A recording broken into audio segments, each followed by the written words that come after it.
Hello everyone and welcome back to the new video. आज हम एक ऐसे स्टेरॉयड के बारे में बात करने वाले हैं जो बॉडी बिल्डर के बीच में काफ़ी पॉपुलर है, लेकिन उतना ही ज़्यादा डेंजरस भी। वो है ट्रेनबोलोन। इस स्टेरॉयड को किंग ऑफ स्टेरॉयड कहा जाता है, लेकिन आज के इस वीडियो में हम डिस्कस करेंगे कि क्यों ये सबसे ज़्यादा डेंजरस स्टेरॉयड माना जाता है और क्या क्या रिस्क और साइड इफ़ेक्ट इससे जुड़े हैं। अगर आप स्टेरॉयड यूज़ के बारे में सोच रहे हैं या फिर सिर्फ नॉलेज गेन करना चाहते हैं तो इस वीडियो के एंड तक देखिएगा, तभी आपको समझ में आएगा। तो चलिए वीडियो स्टार्ट करते हैं। सबसे पहले समझते हैं व्हाट इज़ ट्रेनबोलोन। सबसे पहले ये समझते हैं कि ट्रेनबोलोन होता क्या है। ट्रेनबोलोन एक एनाबॉलिक स्टेरॉयड है जो ओरिजिनली वेटनरी यूज़ के लिए बनाया गया था। इसका मेन पर्पस था कैटल का मसल मास और वेट गेन को इंक्रीज़ करना, ताकि उनसे ज़्यादा मीट प्रोडक्शन के लिए यूज़ किया जा सके।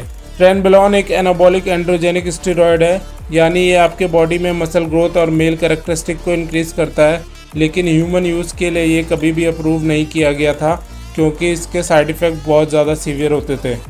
अब समझते हैं फॉर्म ऑफ ट्रेनबोलोन। ये स्टेरॉयड मेनली दो फॉर्म में आते हैं, ट्रेनबोलोन एसीटेट और ट्रेनबोलोन एनैंथेनेट। एसीटेट का ज़्यादा फास्ट एक्टिंग इफेक्ट होता है, जबकि एनैंथेनेट का लॉन्गर ड्यूरेशन के लिए यूज़ होता है। दोनों ही फॉर्म इक्वली डेंजरस होते हैं। अब समझते हैं why do body builder use trenbolone. Body builder trenbolone use करते हैं क्योंकि ये एक बहुत पावरफुल स्टेरॉयड है जो मसल गेन और फैट लॉस में काफ़ी क्विकली रिजल्ट देता है। फर्स्ट आता है point muscle growth.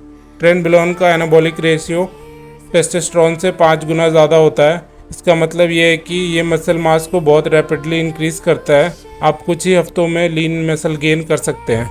Second point आता है fat loss. Trenbolone fat burning के लिए भी काफ़ी इफेक्टिव है।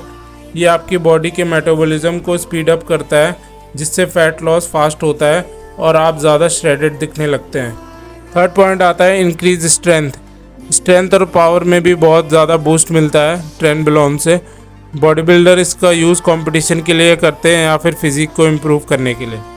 अब समझते हैं कि ट्रेनबोलोन स्टेरॉयड सबसे ज़्यादा डेंजरस क्यों माना जाता है।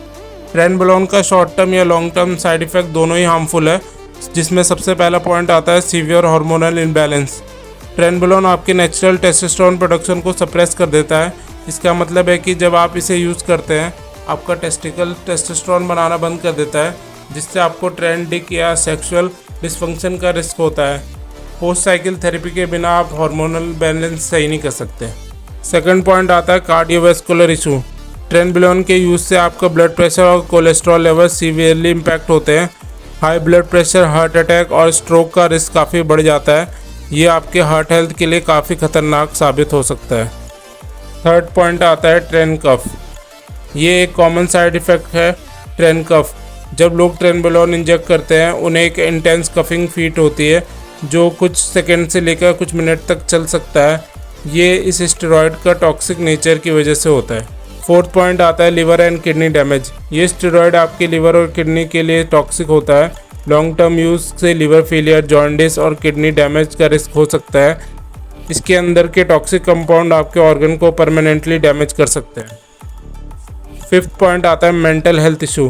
ट्रेनबोलोन यूज़ करने वाले लोग डिप्रेशन, एंजाइटी और रॉयड रेज जैसे साइकोलॉजिकल इशू फेस करते हैं। रॉयड रेज का मतलब होता है अनकंट्रोल्ड एग्रेशन और वायलेंट बिहेवियर।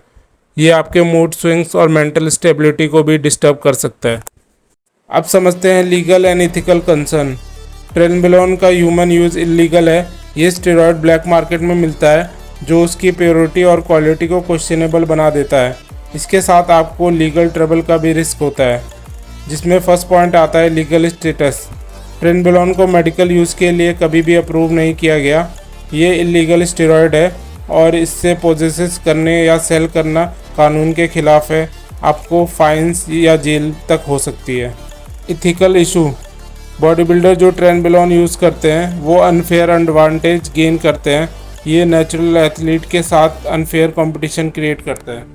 आप समझते हैं कि अगर ट्रेनबोलोन आप लॉन्ग टर्म यूज़ कर रहे हैं तो उसके कॉन्सिक्वेंसेस क्या हो सकते हैं। अगर आप लॉन्ग टर्म में ट्रेनबोलोन यूज़ करते हैं तो आपको बहुत सीवियर कॉन्सिक्वेंसेस फेस करना पड़ सकता है। First, permanent hormonal damage. आपका बॉडी कभी भी अपने टेस्टोस्टेरोन लेवल को नेचुरली रेगुलेट नहीं कर पाएगा। आपको life long hormonal replacement therapy की ज़रूरत पड़ सकती है। Second, heart and liver disease. Heart disease और लिवर कैंसर का रिस्क परमानेंट बढ़ जाता है। आपको कांस्टेंट मेडिकल मॉनिटरिंग की ज़रूरत पड़ सकती है। अब समझते हैं, इस ट्रेनबोलोन एवर सेफ? क्या ट्रेनबोलोन कभी भी सेफ हो सकता है? सिंपल जवाब है नो। इसका कोई सेफ डोजेज नहीं है और आप जितना ज़्यादा यूज़ करते हैं उतना ज़्यादा रिस्क बढ़ता है और उतना ही ज़्यादा आपकी हेल्थ ख़राब हो सकती है। तो फ्रेंड्स, अब आप समझ गए होंगे कि ट्रेनबोलोन क्यों सबसे डेंजरस स्टेरॉयड माना जाता है। चाहे आपको मसल गेन और फैट लॉस के रिजल्ट रैपिड चाहिए, लेकिन ये स्टेरॉयड्स आपके हेल्थ के लिए बहुत बड़ा रिस्क है, इसलिए नेचुरल रहिए और सेफ़ रहिए। अगर आपको ये वीडियो हेल्पफुल लगी तो लाइक करें, शेयर करें और अब चैनल को सब्सक्राइब करना ना भूलें। तो मिलते हैं नेक्स्ट वीडियो में, तब तक के लिए good bye and thank you.